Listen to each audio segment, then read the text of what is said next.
meeles ja loodan, et kõik saavad aru minu hääldusest. Laura oskab keeli palju paremini ja vastab endale palju paremini, saate kõik aru. Ja kuigi täna on väga vähe inimesi saalis, siis kogu see esitlus jõuab Facebooki kaudu valmis väga paljudel kodudel, nii et loodame, et mingeid probleeme neile esinejatele ja mis selle koha peal, et see rahva väike arv saalis ei mõjuta. Terve tulevad Laura. Kiitos paljon. You were born in Kajani. Yes, I was born in Kajani, then I moved with my family to Kuopio and then back to Kajani. So I would say that I'm from Kainu area, northern part of Finland. And you started to write in a very early age. I have always said that I started right before I could write. I really like making letters and imagining the worlds behind them. So I wrote little booklets before I could write. Was there stories or writing? It was writing, and I just after that I made up the story and read them aloud to my mother. So there was a story. You wrote the story. I'm not sure right now.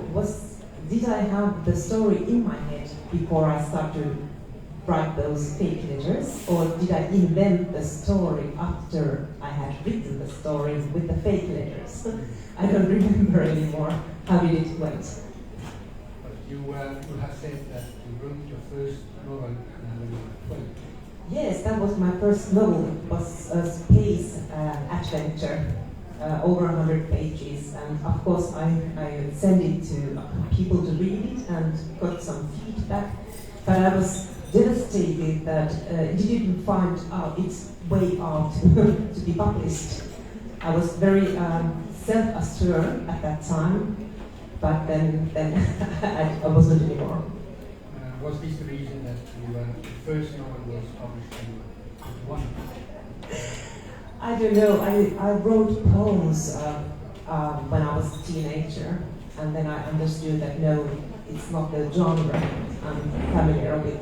And then it took quite a few years before I found my way to write a long story novel, my first one, Scissors, which came out 2007. When I asked these questions about childhood and the first novel, when you were 12 years old, is that nothing comes from nothing? You grow and you become what you are. I think so, and I had an uncle with whom I talked with verses. He told me a phrase and then I replied with a verse. So somehow the literature was around me, and of course I read a lot when I was a child. When we come back to Natalia later, but you have so much knowledge about so many things. What did you study in university? I studied comparative literature and art literature and a little bit semiotics and French language and philosophy. Analytical philosophy, but that wasn't my thing. But literature, it was my main subject. And one more question about your routines. Write journals? Yes, I write diaries. Diaries.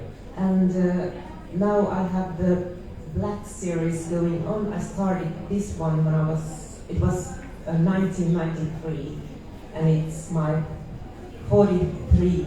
I have 43 diary going on, and it's always manual. I write with hand, and I put some stuff in it. I cut it from newspapers and glue it in it. And I think it's maybe the most important way of writing to me, because it goes on and on even if I don't write literature. So there I try to be very honest with myself. You write blueprints and you start novels and you write, or you just put down what you think? I do write my novels in front of the computer. of course, I have notebooks and a lot of paper with notes and stuff like that, but I do it with a computer. But it's a routine you never change. Every morning you sit down, the first thing is your diary. Not every morning, but I would say that every morning when I really want to call myself to be, to wake myself up, in a mental way, in a spiritual way, then I need to write something by hand. What about art? Natalia, one of the main reasons that I chose it was how important is art, painting in the book, and you also mentioned the famous painters and artists. Have you studied art, or is this something you like? I draw when I was little. I love drawing pictures from grandpapa and father, etc. And I did study a bit art history in university. But I think that when I write, I don't have the characters around me like physical human beings. I don't imagine them, but I do see images, just like Natalia does. All my 3 novels I have written, Scissors, 2007, it's about international adoption. And Oneiron was my second one. It's a fantasy novel, What Happens When You Die. And Natalia is my third one. And all of them, I started with a visual image I had in my mind. I saw something and I started to describe it with a computer. Yeah. You also are researcher. Yes, there are some paintings inside the novel, and I really love to describe very detailed the image, the painting earmouth, which is in the therapy room wall, hanging on the therapist room. And when I talk with the publishers abroad, I have only one demand, that you should not make the cover image from the earmouth, because it's very important that a reader imagines this painting with the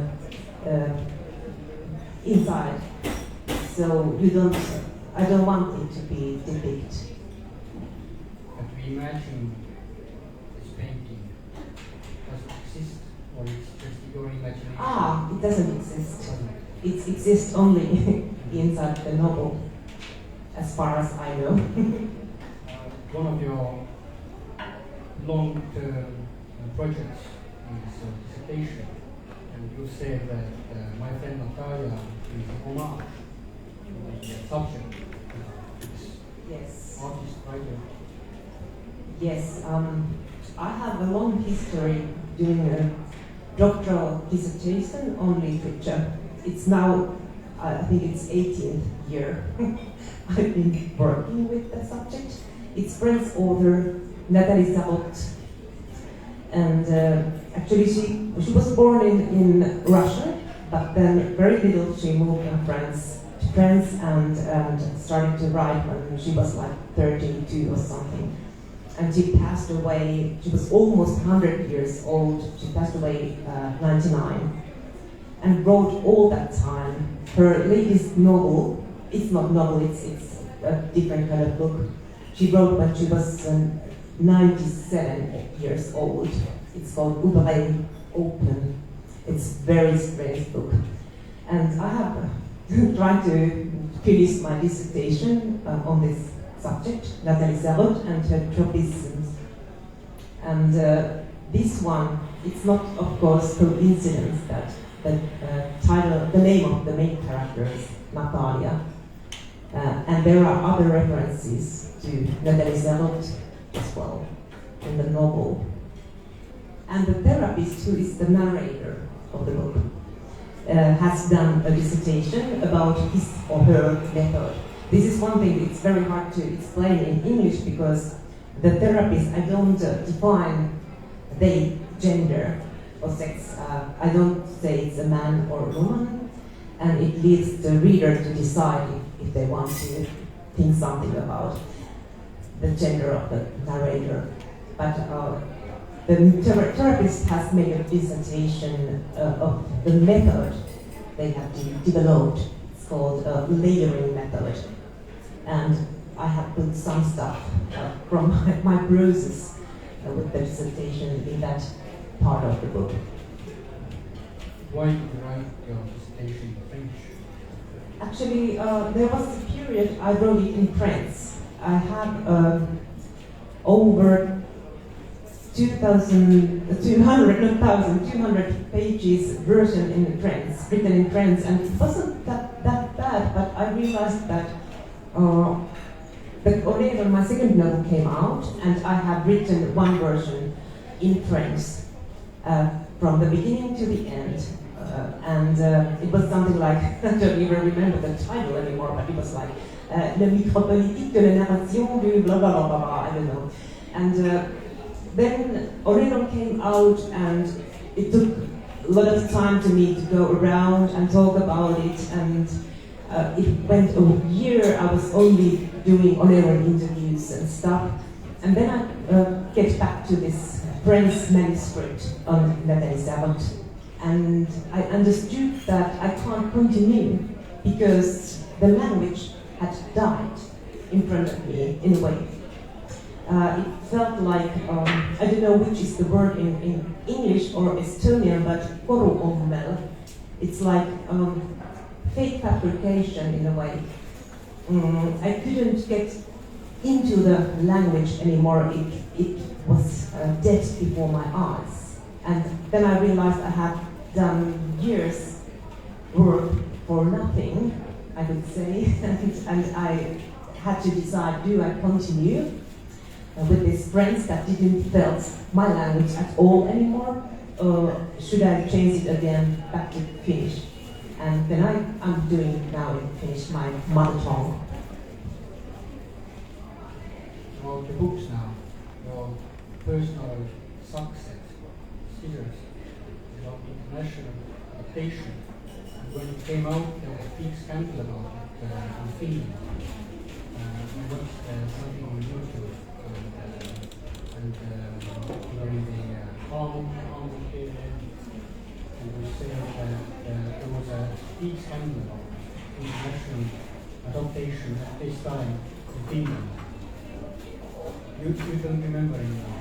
I don't remember, but I know that the topic of international adaptation was, of course, it was thought. And there were, I don't remember the issue you're referring, but there were some news or stories that people had get international adoption, and then the child didn't kind of fit into the family, and then it had to be re-adopted someplace, and it's of course very traumatic for all the partners. So maybe it was something like that. So many years ago, it's like 2007. But really, your novel is not about adaptation only, but it's about communication in family, in mother and child, and maybe father and mother. Communication is main issue. It is always my main subject, the problems of communication. In Scissors subject, there is only mother, and she's doing the solitary adoption. She's only her, no father or other family around. And the one problem, a basic problem, is that she kind of invents the story of herself to present herself as a good mother before the officials that decide is she good to be a potential mother. And then she gets this child from China, and she's like, I haven't defined her age, but something like 5 years old. She talks but they don't find any way to communicate together, the mother and the child. And the narrator is this mother. It's I narration, and she just describes the movements and the atmosphere and what the child is doing, and it's a huge alienation between these two people, and they don't feel connected, and that is the tragedy in this book. Maybe the question of culture, different cultures. Different cultures, but it's even it's more in a deeper level. The problem of communication. It's how would I say? There are so many. I think that the narrator, the woman who adopts this little child, she has very much fantasies what it is to be mother and what it will be like. So these fantasies kind of prevent the real love to show up. It's not only the language or cultural differences, it's the fantasies we don't see the reality behind them. Success was the first book, and you already ranked for the London Prize. And the next book, Minu, wonderful London Prize. Was it, before I asked what the book was about, was it a surprise for you that it gave suddenly wanted to try or finish fiction? It just happened, and then when it did, then it had happened. So of course, it was strange days when it came out, and it got good reception, and then the prize. And it was very, very busy year to me, and the sales abroad, etc. But it was like that. I survived. This book is also about communication. This time, the main character is seven women. Yes, 7 women. They are dead. They meet in a room somewhere. It's not a room. It's a non-place. Unknown place. Mm-hmm. They meet and they have a chance to speak. They're Yes. very, very different backgrounds, very different people, classes, nations. Mm-hmm. Yes, Onero starts from white empty place which continues ad absurdum. There is no limits, there are no walls, nothing, it's just whiteness. And these 7 women just appear there, one by one. And then they try to start to communicate. They understand, they don't know they are dead in the first place. It's one theory, but they are not sure what has happened. But they do realize that there is the place is totally different. There are no family or other normal people around, and the normal physical laws has disappeared. They don't feel hunger anymore. They don't feel the need to do normal physical things like urinate or sleep, anything. They just have the visual, the eyes and ears. They can see and they can hear. And they lose, little by little, also the ability to touch and feel. But they do have brains, and they can think, and they can talk. Unless one who has the throat cancer and she can't pronounce any words. But they don't have a common language, they don't have a common background, they are not at the same age.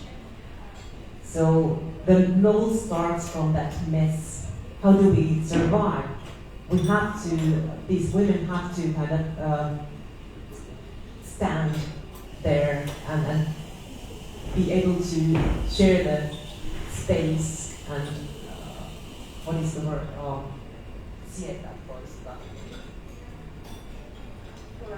Tolerate each other. Thank you very much. They have to tolerate each other. So the novel starts from that. said that this is a female version of Alexis Keeling's Seven Brothers. In a way, 7 is a mythical number in many cultures and in Finnish literature, and this is all female panel novel. The third novel is what made you famous internationally. My friend Natalia, this is probably a phenomenon in northern literature. It was almost the very first translation was published in the United States. Maybe someone was first, but he published in the United States, he's speaking from Nordic. How did this happen? I'm presented by Elina Alba's agency, and she and the people who work with Elina, they do a lot of work. So I think that helps a lot. Usually Swedes and Scandinavians at first, but and it's for example Nordic rhyme and the genre literature. This is a bit different, but still it came out in United States last spring. So yeah, when I read the book and I read it while I knew that we would be here soon, then I wondered how much work you had to do to have the back story of the book well done. You had to know psychiatry, arts, and you do know literature. How long you had to work with psychology and psychotherapy? This was a very quick book for me because I wrote my first novel 7 years, and Oneiron 8 years, and Natalia only 4 years. So I was very quick with this novel. And I think that Oneiron is, for the now on, it's absolutely, it required very much background work because there is so many different stories behind these female characters. And in that respect, Natalia was a little bit easier. I used the books that I have read and which have inspired me a lot.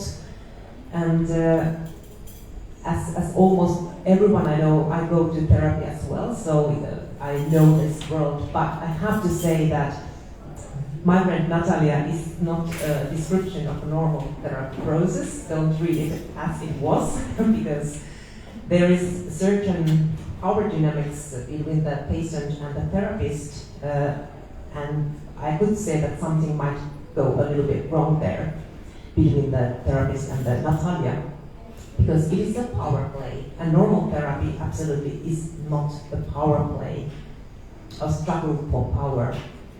And I have said that Natalia tells a lot of stories because the method this therapist has developed, it was this layering method. It's a writing therapy, and it pushes Natalia to invent stories. She writes them and then they talk about them in the therapy room. And Natalia gets very excited about these methods and writing exercises, and she even starts to draw pictures, which are inside the novel as well. And she makes a film, she makes a theater performance there. So she develops all kind of skills she might have in the field of art and takes them into the therapy room. So it's not a normal psychoanalysis or psychotherapeutic relationship at all. You said that you made up this layer of therapy. Yes. And that it's all about telling stories. It is telling stories and using literature and books and stories to create stories. So it's like intertextual method, very artistic method. I had invented the name layering method, but of course there are art therapies, writing therapies, and it is very it's based in psychoanalysis, because when Natalia goes to the therapy room, she lies on the couch, as in what happens in the psychoanalysis. So she's lying on the couch, and then she has made these exercises, and she talks them, and they discuss the stories she has invented. So she's a narrator in the therapy room, although therapist is the kind of, he or she might be the real narrator. Bibliotherapy. It's bibliotherapy, but it goes beyond because she wants to do other things as well. One thing we Finns and Estonians don't get is that we don't have genders in our language. And it only came to me when we were interviewed by American Angela Lindstedti. And she said that she first thought that this is a man, and then he realized that this therapist is a woman. And she read it again, and then she realized that it was a woman from the very start. For me, it was a man, a male therapist from the very beginning to the end. And when I learned that you intentionally never mentioned was it a man or a woman, I was a little bit surprised. Because it didn't occur to me that it's important because of this gender question.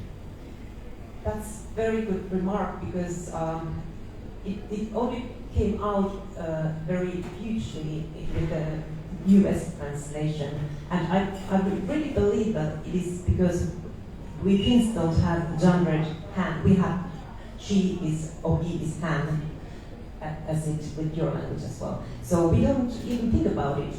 We are not that gender obsessed maybe with the language and in mind.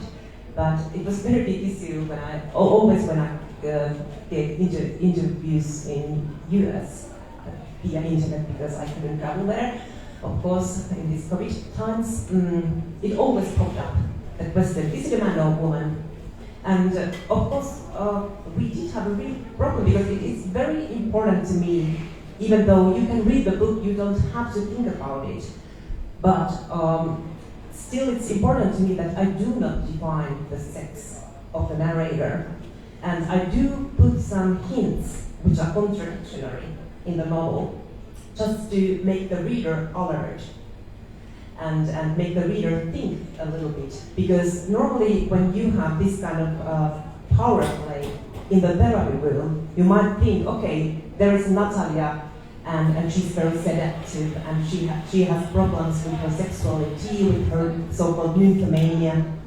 So the therapist must be a man, and they are going to have a relationship or something crossing the boundaries sexually. And that is one kind of subtext I wanted to write in the novel, but you don't find it there, but you might think it is there.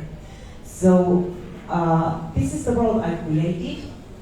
And when, these audiobooks are very famous today, and I don't like them very much, but we did audiobook in Finland from my friend Natalia, and I wanted to read it aloud with my own voice. I have a female voice, but first of all, I'm the author of the book.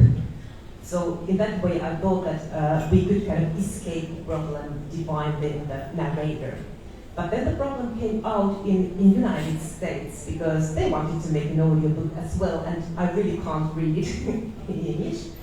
And we spent a lot of time to searching a right voice for the narrator. And lastly, we did find Tia Thompson, his or her voice, because he's a non-binary actor.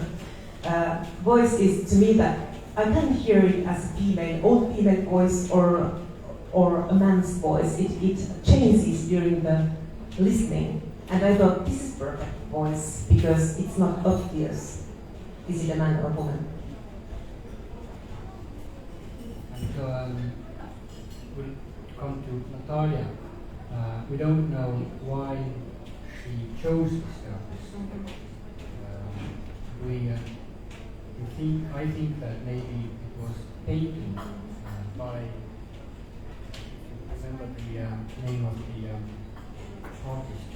but to be Yes, you made with this artist, fictional artists as yes, you well. made this artist up, and you also made up the painting. Yes, the artist and the painting. And there are some invented books in the bibliography.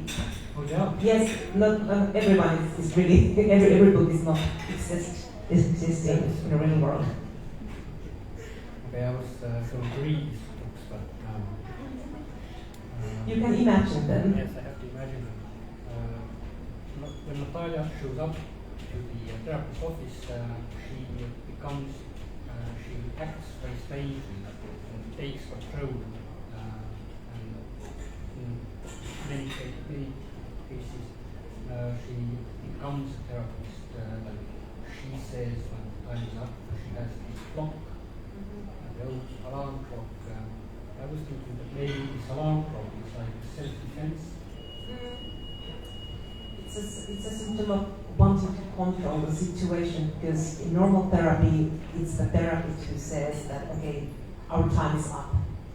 But Natalia has the clock in her stomach, a huge alarm clock, old-fashioned alarm clock, and she really stops speaking when she feels that, okay, we have to end now. So it's not the therapist who says, okay, our time is done. I had the feeling that Natalia sometimes wanted to try to therapist crazy. Absolutely. And one very important thing to come back to this fictional artist and her painting, which in Estonian is suukõrv, in English Earmouth. earmouth, and in Finnish is Suukorva. And in French, bouche oreille. This is also a sign of communication. Yes. The name of bouche oreille, it's not my invention, it's the invention of French poet Paul Valéry, who passed away in 1945. And he made a lot of notes. He was very productive. I have his complete work like this, many volumes. And one of his inventions was this bouche oreille, and it was to him as a symbol of problem of communication. When you talk and hear yourself talking, so it's the one person, the talk goes inside your head, from your mouth to your own ear, when you are kind of talking to yourself. And his idea is that it is impossible to talk to yourself, because who is listening when you are talking to yourself? And who is talking then? And it's very philosophical thought. I a little bit try to describe it in the novel, but very little, more in my dissertation. And Paul Valéry's solution is that you have to have the writing hand, their hand makes an interruption to this communication, and then something starts to develop. It's not just a loop that goes like this. So I think that for therapists, this painting earmouth is some kind of symbol to the therapy process, and he takes this writing to it. And it's very important to him, and in the first chapter of the novel, Natalia says that I know this painting, it was hanging on my grandmother's wall when I was little. So this is the mystery. Has Natalia paid for the painting, or is there other reasons? I was very glad that perhaps didn't give it away. I was afraid that maybe he or she is so weak that if Natalia says, I want the painting, he or she just gives it away. Yes, but no. Another artist you mentioned, and also like copy in the book is Niki de Saint-Paul. Yes. She was an artist of the century.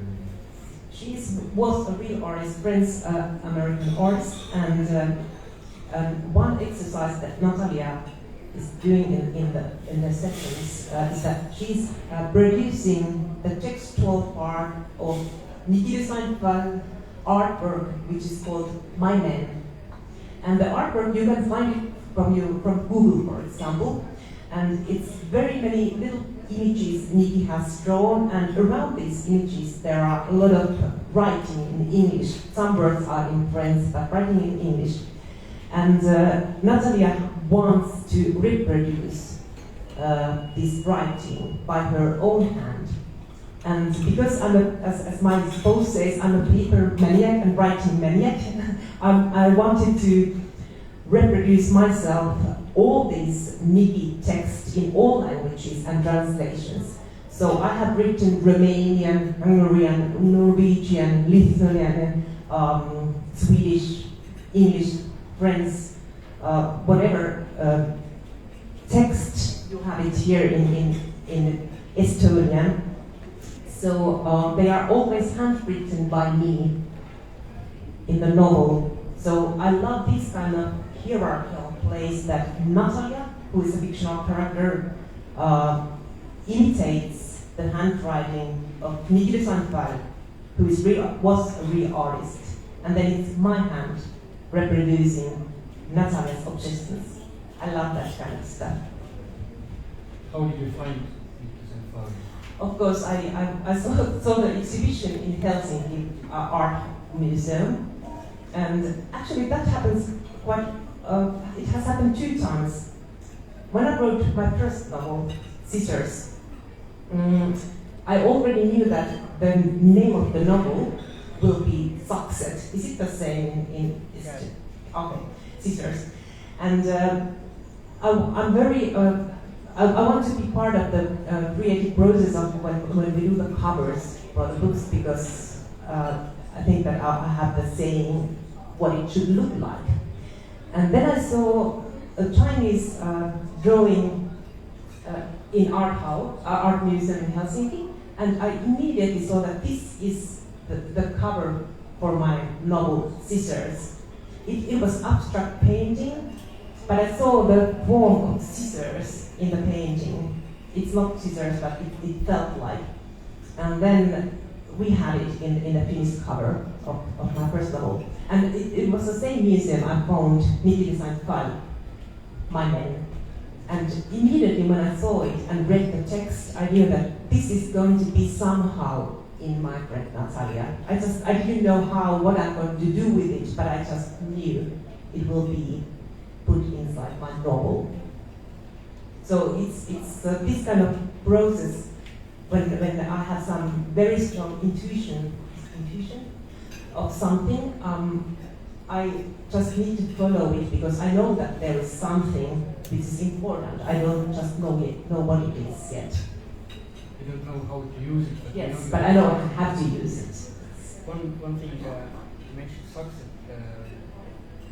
You have on the Finnish cover sucks. You use a Latin word, and in my friend Natalia, you pointed out it yourself in one of the interviews. You use Latin word per se. Why is it intentional? Yes, Success. it is something that you cannot reproduce with, I think, other languages. But success is something that cuts. But there is, in Finnish word, there is et, which is this Latin symbol, and it's something that connects 2 pieces together. So I also love this kind of puns or ideas, a little bit philosophical and very aesthetical ideas that you have in the same word. You have the cutting and the combination. Yes. I know that this Latin word per se works very well in book. And of course, this is very nice because the therapist is besserwisser. You have the word as well. Besserwisser. Something who knows better than anyone else.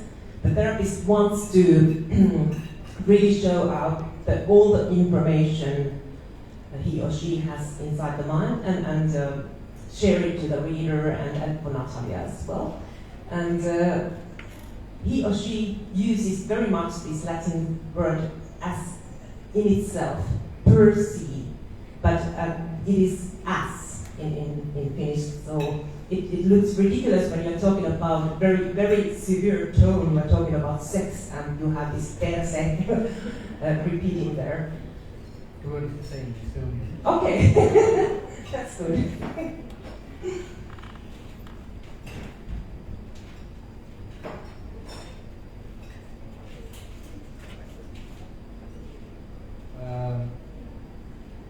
When I first read the book My friend Natalia, it was English translation.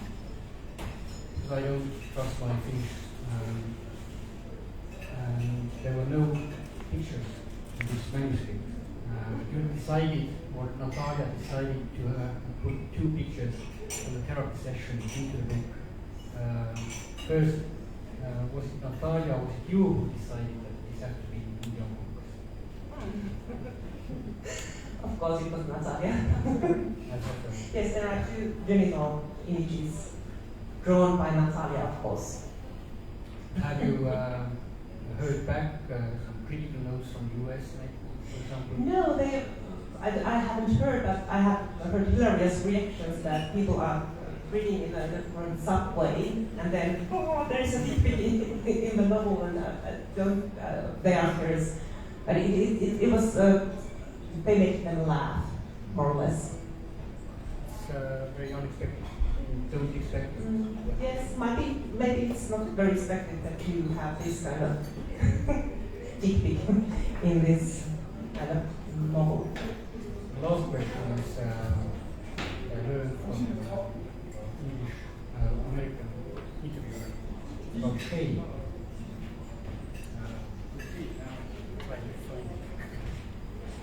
Anyway, part of the shame, is it from the childhood? Is it biggest problem is shame, maybe not sex problem.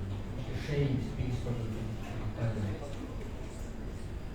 I would say that maybe the sex is not the biggest problem, because sex is just one way to try to communicate with another person or with yourself. And it's just like a symptom of something else. I love this idea that in a very, if you put the Freudian psychoanalysis in a very easy way, say it's like there's always a sex beneath every act. The sexual need or impulse. It's the explanation of everything.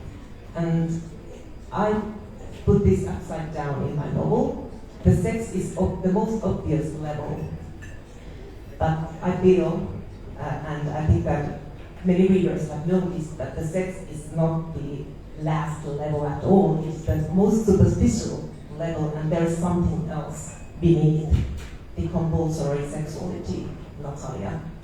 And I left it to reader to decide or think or make the interpretations what it might be.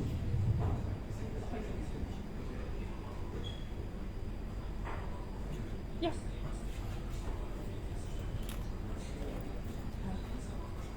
So, you said that your PhD dissertation has been in the works for roughly 18 years? And the books were, 7, 8, and 4 years in the making, so also like 19 years. Both quite long, and you've been working on Natalie this whole time, and now she's finally become the muse for a novel. So has she always been a muse, or how did she grow in your eyes? Because 18 years is a long time to get to know someone, and you might start out with a completely different vision than what it ends up being. My relationship with Natalie is very complicated, but the starting point was for me very revolutionary, because I was already in university reading literature, and then I loved Milan Kundera, José Saramago, many writers, but still I was searching my own writer, the one who really inspires me. And I was searching my own language to be a writer myself. And then when Natalie came, I feel that she really, even though she's French author, and I first read her through traductions. I feel that she gave me my mother tongue, my motherland, because she described the inner world in a way that it's so minute, so detailed, and so everything is underneath. And she can write a book from, you can have few seconds and she can write them, the whole book about this few seconds. She has developed a method of sub-conversation, sub-conversation, which means that when we are talking like this, we talk whatever, but there is always underneath some more elementary sub-conversation going on, and it's totally different than what we are saying here aloud. And she tried to translate this sub-conversation into the novels. And it's, if you haven't read her books, I'm sure that you find it in Estonian translations as well, because she was a very famous author and well known. And when she opened this microcosmos of inner world to me through her books, I felt that I came home. I understood what she was writing about, and I felt that nobody else has ever written like she has, and I still do believe. She has very unique style, very unique poetics. So, but it's too long period of time. It's all my adult time I've been working with her, and of course it has been a little bit traumatic process as well, because it continues and continues. I'm going to defend my doctoral thesis next year, so it will end in the end.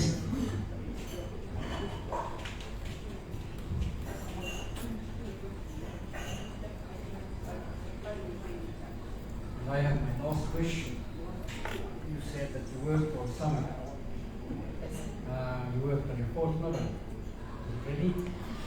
It's not a novel, actually. I work with my doctoral thesis, and I do have a colleague of mine from Finland, Sinikka Vuola. We are doing together a collaboratorial on a bit experimental piece of fiction, and that will be coming out next January. So there are two books I'm working on, and the translations of Natalia. What about your fourth novel? My fourth novel, I know what it is, but I don't know what it is. I have talked publicly about it, so it's not a huge secret. But my grandmother, who has passed away in 100 years old last summer, actually, she had a sister who has also passed away, and she worked as a nurse in war hospital in Oulu. And the German soldiers, you know the history, German soldiers were there, and they were insulted soldiers, and she took care of them. And the soldiers draw a memorial book for her, and it's very beautifully, there are verses in German, and there are images. And this memorial book will be the main character of my fourth novel. It will be somehow concretely inside the novel, the pages, and the German soldiers' writings and drawings. So the book came to you, you just had to take time and write it down. My aunt died, it was 2004, I think. So after that we found that this book exists, because it wasn't the subject that you talk very much. You have this, I think that she had kind of spiritual love relationship with one soldier, but she was never married in her life. And actually she did have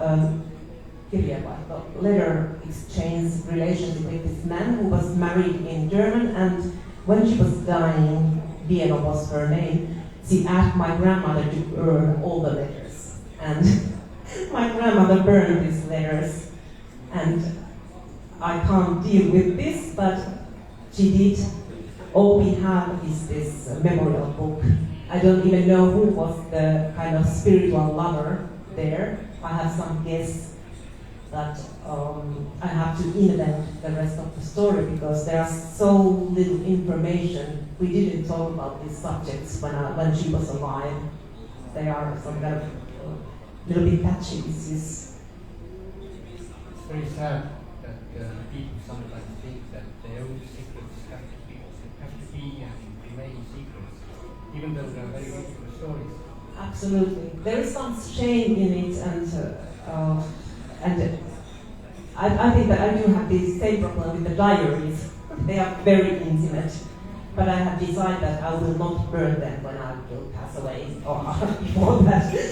So somehow I have to understand that even I feel shame, and I have to deal with the fact that there are people who might want to have them when I'm gone.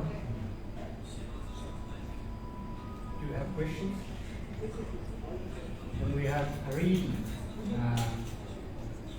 Laura will read a short chapter and Maria will read in Estonian. Yes.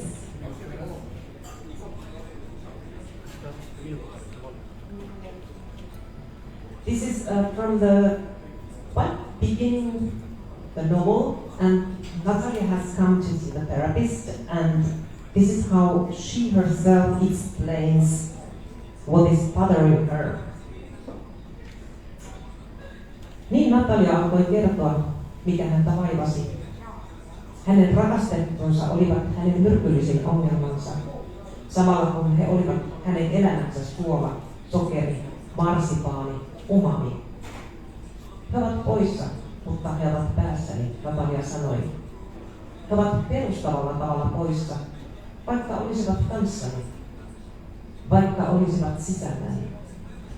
Mitä enemmän heitä suutelen, sitä vähemmän he ovat siinä. Ja sitten he ovat taas poissa. He kävelevät ovesta ulos, lähtevät töihinsä, koteihinsa, vaimojensa luokse, koiriensa luokse, kuka minnekin. Minun aivoni alkavat loihtia esiin erilaisia asetelmia, joihin heitä ripustan. Ja itseni heihin, tietysti. Minä olen aina siellä mukana, keskellä. Minun työnnytään kaikista mahdollisista aukoista ja minä täytyn, mutta se ei lopu koskaan. Ja minun pääni tulee kipeäksi. Eikä minun mahdu yhtään järjellistä, edistyksellistä ajatusta, koska pääni on täynnä näitä rakastettuja, jotka ovat poissa. Minun ei mahdu tietoa, en opi mitään, vaan tulen päivä päivältä tyhmemmäksi, koska rakastettuni mylläävät minussa. Ja kohta minä tulen hulluksi. Ymmärrätkö?